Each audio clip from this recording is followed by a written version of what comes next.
Leo najua nini, niko kwenye sehemu tofauti kabisa. Chimbo limekuwa la maana sana, na leo kinachokuja kuzungumzwa ni kuhusiana na mahusiano.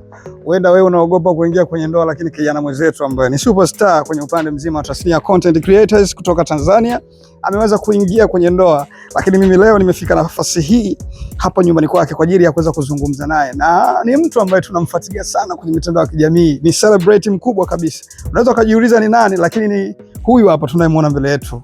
Namtaka Wise, ndugu yetu kabisa, wa maana kabisa. Ndugu yangu, hongera sana. Nimepanda? Alhamdulillah, kama wengine bwana, sisi mashaka. Tuko vizuri. Kwanza tukupe hongera ndugu yangu. Mwaka jana ulikuwa ni mwaka mzuri sana kwako. Sisi pia umetushawishi kuingia kwenye ndoa. Asante sana, asante sana. Na watu tunaogopa sana kuoa. Sisi wengine naweza nikasema ni vijana ambao tunaogopa sana kuoa. Hebu ukitupa elimu kidogo ndugu yetu Kawina. Na tumepata nafasi ya kukutana na wewe kidogo, katuibia kwamba kwa nini tunaogopa kuoa. Mimi nadhani kuoa ni utayari. Yaani kuoa ni utayari, na pia kuoa tusioe kwa fashion au tusioe kwa sababu fulani ameoa. Mimi nadhani ndoa waga inakuja. Yes, na inapokuja ndio ile maanisha utayari. Ni kwamba kuna muda ukifika tu wewe mwenyewe unaona tu kwamba mimi nahitaji kuoa. Yaani unaona kama kuna nyimbo inakuimbia nahitaji kuoa. Asema mwanangu, umejua jinsi ya kumbrand mtoto wako ndugu yangu. Hongera sana. Unajua mara chache sana sisi vijana tunapata watoto wa kiume na kuweza kuwafanya kama sisi. Mara chache sana. Sure. Lakini japokuwa sio sana. By the way, mimi sipendi sana kumweka mtoto kwenye mtandao, ila tu inatokea kutokana ndio hivyo, kwa sababu watu wanatufahamu, wanahitaji kuona watoto wetu na nini. Ndio maana tunajaribu kidogo at least pia kuwaonyesha watoto wetu, ila sidhani kama ni muhimu sana au lazima sana, kwa sababu kuna mitandaoni kuna vitu vingi macho ya watu pia. Yes, afu kichanganya pia na sisi pia tuna maadui, tuna manini kwa sometimes ukionyesha familia ni kwamba kama vile unaweza unaonyesha eneo la kidonda chako kilipo. Na ni rahisi watu kukuumiza. Yes. So, turudi kwenye lifestyle ya kwako. Sisi tumefika hapa nyumbani, tumekuta ni sehemu fulani hivi tulivu sana, haina kelele nyingi, ni sehemu ambayo kwanza miti mingi. Hapa nyumbani pia tunapata ustaarabu kama hivi tunavyoona ndugu yetu Kawise ananyolewa hapa na kinyozi wake. Hivi ni vitu vya kutufundisha pia. Kwa nini umekuwa unaishi kwenye mazingira kama haya? By the way, napenda hivi ukimya, na napenda ukimya, na kama mnavyoona miti kweli ni mingi, maua, na hii tunajua ukiweka vitu kama hivi unasababisha pia upatikanaji wa hewa nzuri, upepo na kila kitu. Kwa hiyo pia ni mapambo pia, kama unavyoona nyumba inakuwa imepangiliwa tu, ila muhimu kuzingatiwe tu usafi na nini. Kwa ndo maana muona naishi mazingira hivi. Kwa nini kinyozi amekuja nyumbani? Maana tumefika hapa tumekuta pia mtoto wako alikuwa anapata huduma hii ambayo baba sasa anapata. Sometimes nikiwa nyumbani waga kama naona sina ulazima sana wa kutoka au nini, mara nyingi napendelea sana kumuita kinyozi nyumbani aje kuninyoa, kwa sababu ya kurahisisha pia. Kwa mfano pia kuna mtoto kama unavyosema, sio lazima kumpeleka sana masaruni kama unavyojua, kuchangia vitu vingine. Yes, sometimes unamuita tu labda hivi kinyozi nyumbani, anakurahisishia pia hizi movement ambazo muda mwingine si lazima sana kuzifanya, ikiwa kama kuna uwezekano wa kinyozi kuja nyumbani. Na vitu gani huwa unazingatia ukiwa nyumbani kama baba? Unajua watu tunavyokuchukulia mitandaoni huko na vitu vinginevyo, lakini mimi kuna kitu baadaye nitakimalizia. Kitu gani unakizingatia ukiwa nyumbani? Mimi cha muhimu sana kuzingatia nyumbani nadhani ni familia ambayo inanitazama mimi kwa nafasi kubwa. Kwa hicho ndio kitu namba moja sana, kuhakikisha kwamba wao wapo salama. Ukiachana usalama wa usalama huu tunaposema labda let's say kuwa safe sehemu ambayo wapo, pia kuwazingatia kwenye vitu vile muhimu ambavyo ni basic, tukizungumzia vyakula, yes, na hivyo vitu vingine, na pia kuwaweka sehemu nzuri ili mradi hata wao pia kwenye vitu vingine iwe rahisi. Unajua unapoishi mazingira mazuri au sehemu nzuri, kuna utulivu binafsi mtu unaopata, na pia uhuru wa mtoto. Kwa mfano kama hapa muone eneo langu ni kubwa, ninapokaa mtoto wangu anaweza kucheza, anaweza kufanyaje, kama hivyo na baskeli anaweza kuendesha, anaweza kufanyaje hapo. Mimi niko naona pia ukikaa na mwanao muda mwingine hata unajishoot video, kama unampa elimu fulani, unamwelekeza na vitu. Ni nini ambacho ulikichukua kwa wazazi? Kwa sababu mara chache ukipata nafasi uko nyumbani uenda unafanya hivyo. Nini ulikichukua labda kwa wazazi ukasema hapana, mwanangu mimi kwa sababu ni mwanaume, mtoto wa kiume lazima na mimi pia nitampa vitu fulani? Kuhusu malezi ni kweli tunawafundisha watoto wetu malezi ambayo kutokana na tulolelewa sisi nyuma, lakini tukiachana na hivyo pia lazima tuwalee kutokana na hali ya maisha na dunia sasa hivi inaendaje. Unajua malezi ambayo sisi tumekulia kitambo hicho na watoto sasa hivi ni tofauti sana, unajua sometimes kupata wazazi wanaongea kwa macho, tukikutazama tu unajua tayari unajua ila sasa hivi watoto sometimes wanahitaji sana utulivu wa kuwapa muda kuwasikiliza na kuwaambia. Yes, inasaidia sana kwa watoto, na ndio maana mara nyingi watu tunavyoona labda nakaa na mtoto namwambia, kwa mfano kama kuna video niliposti juzi ile alikopo analilia safari. Alikuwa analilia safari. Sasa wakati analilia safari mimi ndio nikamwambia wewe sio kila safari utakayoiona nataka uende. Sio kila safari inaweza ikawa wewe inakuhusu. Safari zingine unaachana nazo unatulia nyumbani. Ndio kitu ambacho nilikuwa namwambia. Ndio maana hadi namgonga hivi kwamba usishoboke safari. Yeah. Na hii ni nzuri sana sometimes kwa mtoto ukianza kumpa zile indicators zako, kama baba yake kwambia hichi kitu sio kizuri ukisikiliza. Unajua kuna mtoto mwingine ndugu yangu Kawina, ukimwambia bwana hichi kitu sitaki analia kabisa. Kuonyesha kama uelewi. Sasa unajua ni nini pia? Unajua makuzi ya watoto yako tofauti sana. Na ukizingatia sisi age zetu sasa hivi na uleaji wetu wa watoto unatofautiana sana. Kila mtu ndio ile tunarudi kwamba inategemea nyuma mimi nililelewa vipi na wewe unamkuza vipi. Wengine sisi tulilelewa maisha ni kwamba ukikataa ukalia unapigwa tena ili ulie.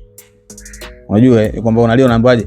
Yaani nitakupiga ili ulie vizuri. Unaelewa zile? Kwa sasa hatutaki pia watoto wetu waishi maisha yao kwa sasa hivi kwa sababu dunia ipo hivyo. Wala kumpiga sio kwamba ndo kumweka sawa. Kuna sometimes kuna vitu vingi inatakiwa watu kuongea na nini. Ni hivyo yani. Tunazingatia sana malezi, lakini tuangalie na nini tunataka kiwe kwa hao ambao tunawaangalia. Tusitumie tu sana ubabe au akilia sijui nini. Sometimes vitu vingine akilia muache alie, hata kumbembeleza usimbembeleze. Yani akilia ambaye muache. Yani ndio kuna sometimes vingine utakuwa mtu aweze kujituliza mwenyewe binafsi. Kwamba akilia hadi akanyamaza mwenyewe na maana ameweza kujituliza. Kwa hiyo hata kwenye baadaye kuna maisha yanaenda kupitia labda yakapata maumivu. Kabla ya kutegemea baba au mama ataweza kunipa mimi kunihil, basi aweze kujihil binafsi. Yes. Sawa. Sisi unatu-inspire sana pindi unavyokuwa unashoot ukiwa na mama nyumbani hapa. Vile ambavyo mnakuwa na lifestyle yenu, mnafanya challenge na nini. Mimi binafsi ni mtu ambaye nakufuatilia sana. Nataka nijue hichi kitu ambacho huwa unakifanya mara nyingi sana ukiwa nyumbani. Ni content tu au ni lifestyle pia Kawina ambayo akiwa nyumbani wanaishi? Mimi kiukweli na mke wangu ni tuna vituko sana tukiwa nyumbani. Tuna vituko sana na tunakuwa hivyo kwa sababu ya namna gani ambavyo tokea mwanzo tunakuwa tupo kwenye mazingira hayo. Sometimes yes tunafanya vitu vingi as a content, ila kuna vitu vingine vinakuwa na uhalisia kutokana na maisha ambayo sisi tulikuwa tunaishi kila siku. Na mnaona kabisa Watanzania jinsi gani wanavyopenda jinsi mnavyokuwa mnaishi. Yeah, kuna watu wanatupenda sana na kuna watu hawatupendi sana. Wote hao wapo. Kuna watu wani kikweli waambii kitu kutuhusu sisi, na kuna watu hawataki hata kutusikia, wakituona tu kunaona kwenye video zetu wakituona wanasonya. Vipo hivyo vitu yani. Yani ni kawaida. Yani kwa nini kwenye ile picha kabla ya ndoa uliandika pale kwamba watu wanaotoa masonyo sura nini? Kuna vitu fulani uliandika kama vya ujumbe kuelezea watu. Na nadhani ilikuwa dongo pia la watu ambao wakiona vitu zenu. Yes, kwa sababu ya unajua sometimes kuna vitu vingine ni ujinga sana. Yani inakuwaje unanichukia unijui? Unajua yani au unakuwaje unamkomentia mtu vibaya akujui? Yani inasaidia nini unajua? Kwa sababu mimi nikijiangalia binafsi siwezi kwenda kwenye page ya mtu nikamkomentia vibaya au nikamtukana kwenye page yake. Mimi nikishaona wewe sikupendi unanikwaza. Kwa sababu mimi pia kuna watu nikiwaona unanichanganya. Sitaki kuona vitu vyake. Na mblock.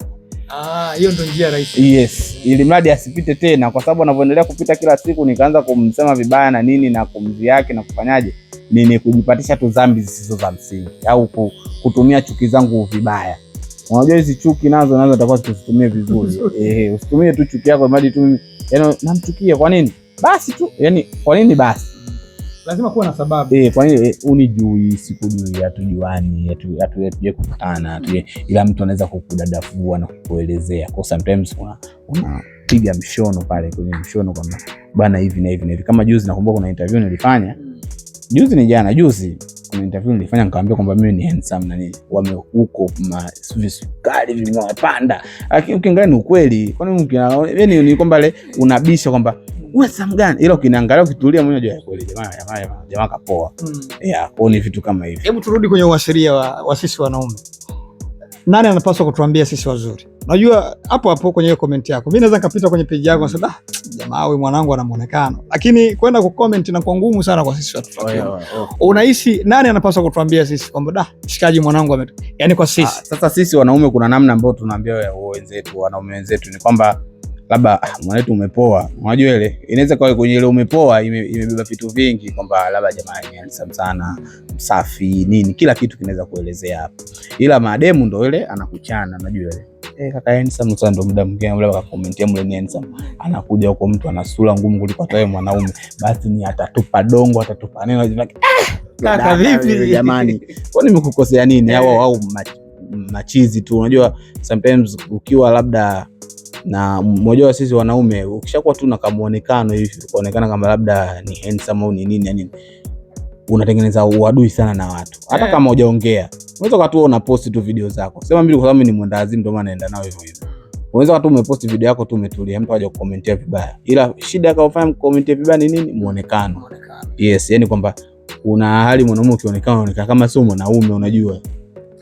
Na hii kwa nini tunakuwa tunaweka hizi zana kwenye mioyo yetu kwamba Kawina mwanangu nani ni mshikaji fulani hivi mzuri, nani ni mshikaji fulani anatakata. Watu wakikuona na hizi wanaanza kuweka kwenye indicator zingine tofauti. Unahisi kwa nini? Yaani ndio hiyo tunayosema sasa. Yaani mtu ukishana nini wanaanza kuweka mpaka poda huyu sini, unajua ni ile lips. Mimi nadhani tu ni ndio hizo ninazosema ni matumizi mabaya ya chuki. Yaani kwamba unaona kwamba yaani unabisha lakini kiuhalisia ukikaa mwenyewe ukitulia, unaanza unachobishana nacho ni uongo. Yaani ni ile namna ya kujifariji.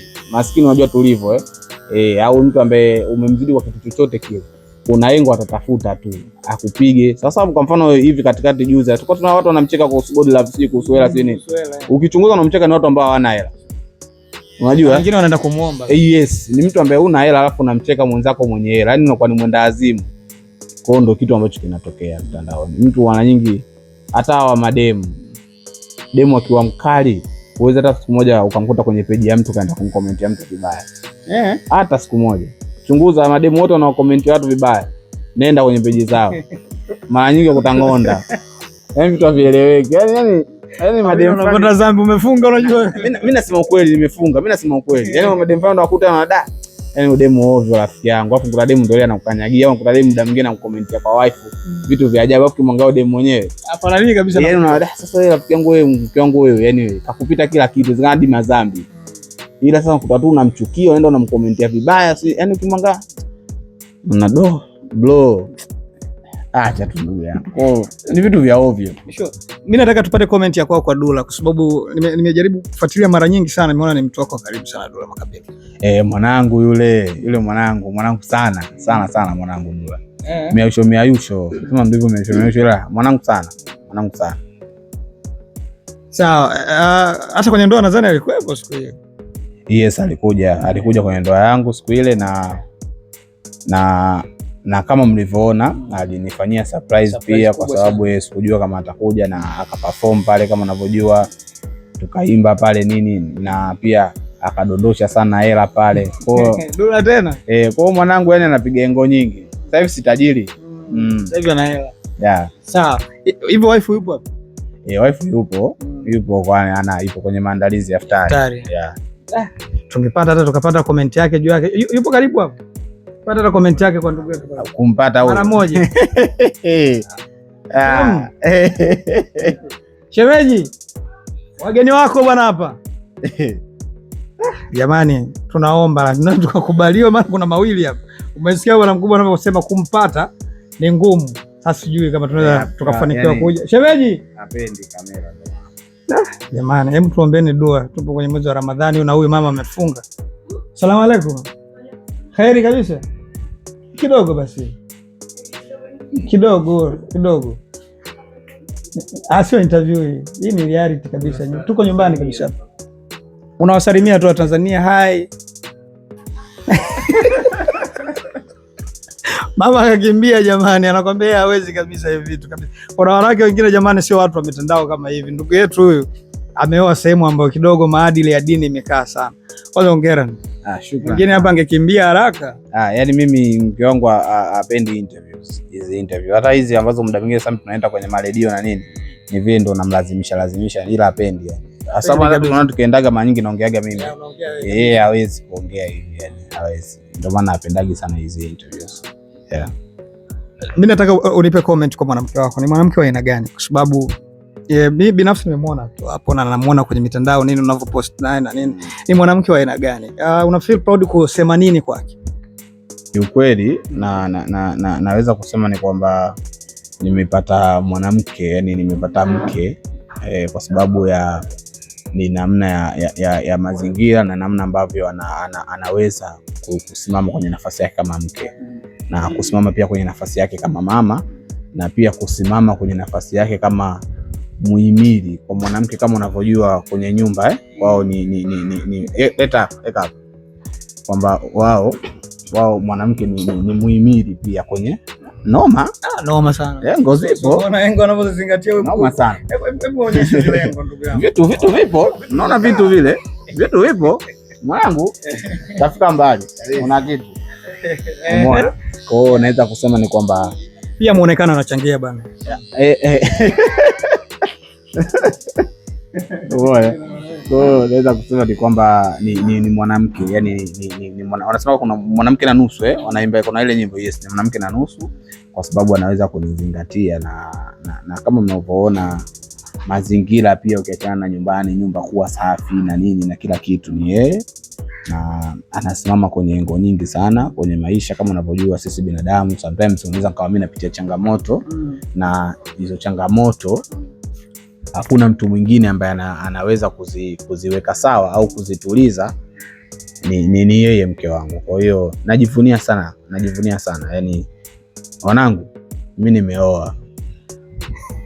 Yani umepata. Yani mimi nimeoa kweli.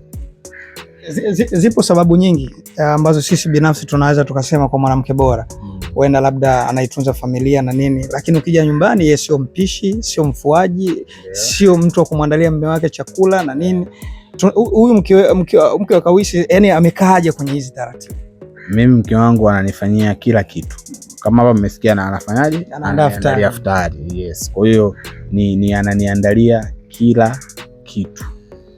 Yani mdada wa kazi shughuli zake ni kwa ajili ya mtoto. Kazi anadili sana na mtoto na mazingira ya nyumbani, usafi na nini, na kama hivyo sometimes na yeye pia unajua anasaidia na tutaki jikoni.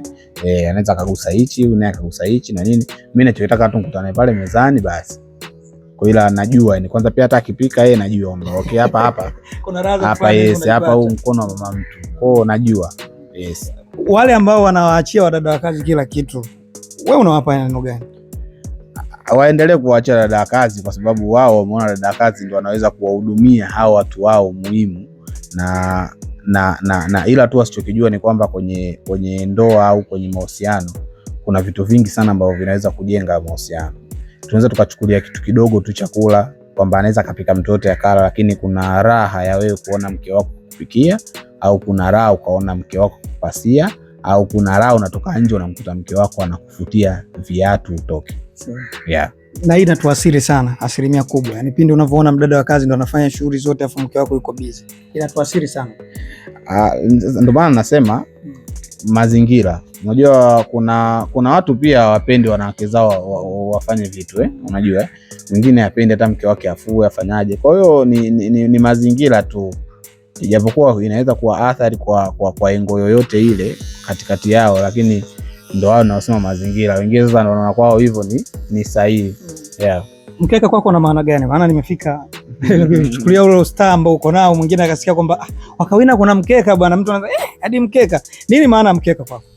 Huu mkeka huu, cha kwanza tulipewa zawadi kwenye harusi. Yes. Hebu waonyeshe ndugu yangu, waonyeshe mkeka. Tulipewa zawadi na uzuri ni unatumika kweli, na mara nyingi hata hivi kwa mfano kama hivi Ramadhani hivi jioni, na maana mimi iftari yangu nitafutulia hapa nje fresh. Yes, na sio kabla kwenye meza pale ndani, hapa nitakaa hapa nje nitaftari. Na pia hapa nadhani umeukuta kabla ya kuja mwanangu hapa kuninyoa, nilikuwa nimelala hapa kwenye mkeka. Unaona na mito kabisa. Mito hii nimeshusha kwenye hivi, haya ni makochi yangu haya nilikaga nje hapa, baadaye kubadilisha kochi. Hizi ngazeka nje hapa jioni hivi ni kama hivi. Nataka kupunga tu upepo, sitaki kukaa ndani, ndo nakaaga hapa. Kwa hiyo mito pia ndo ya hii, haya makochi nililala hapa. Hata wewe anakuja amenikuta mimi nimelala hapa. Vitu gani upende mtu comment kwenye page yako? Yaani ukiona kama kuna mtu bwana ka comment afu vitumia nao comment mimi sivielewi kabisa. Yaani upende vitu gani unacomment? Mimi ila sasa cha ajabu mimi na ukichunguza wanaonikomentia vibaya wengi ndio nawajibu comment. Naweza nikawaspendi ila ndo nikamjibu, lakini kwa sababu mimi siwezi kumpangia mtu nini cha kunikomentia. Unajua unapokuwa maarufu au unapokuwa kioo, maana ndio usema maarufu usanii ni kioo. Kwa kioo ni muda mtu chochote kile unaweza kukiona kwenye hicho kioo, mtu kukomentia vibaya, kukutukana na nini, lakini ili kupima ukubwa ni namna gani unaweza ukaenda, lakini kwenye huo ukubwa kuna ubinadamu, likinizidi na kujibu kikubwa. Yani kuna hapana jamaa, hapa sikuachi hapo nakujibu, ila kuna vitu vingine nikiviona au kuna muda mwingine unaona une nikimjibu nitampa airtime na kulima block ili kesho usicomment tena.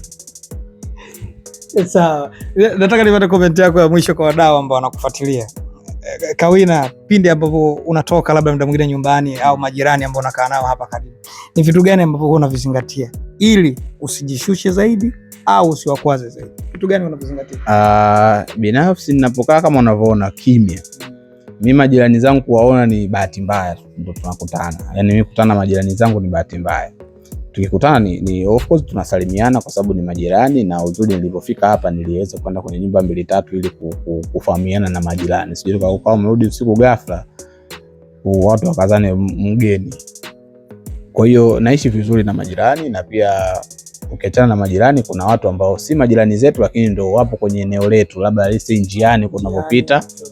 Ni mtu ambaye mimi ni mchangamfu kweli, na nasalimiana na kila mtu kwa sababu sijui, na ukute kwenye hao na wasalimia ndio kuna wanaonipenda na ambao hawanipendi, lakini hivyo sio vitu muhimu, ila mimi naishi poa sana na watu. Na hata ukichunguza au ukiangalia mimi watu wengi sana, huwezi kusikia na mtu akanisema vibaya. Labda hivyo ni hivyo, watu kila mtu anaweza kukuambia hichi na hichi, ila watu wote wanaonifahamu mimi huwezi kumkuta mtu anasema vibaya. Yeah. Ninashukuru sana kwa time yako. Shukrani sana, karibuni sana na mbaki hadi tuftari.